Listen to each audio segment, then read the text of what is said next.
কি করা যায়, এই ঠান্ডা তারা উঠা যাবে না। কি করে আইডিয়া।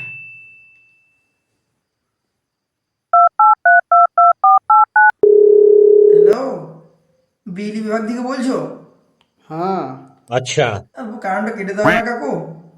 কেন, কি জন্য কারেন্ট কাটবো? কাকু আমি ল্যাবটা নিয়ে শুয়ে পড়েছি গো ঠান্ডায়, বল অফ করতে ভুলে গেছি। অল্প কেটে দাও না কাকু।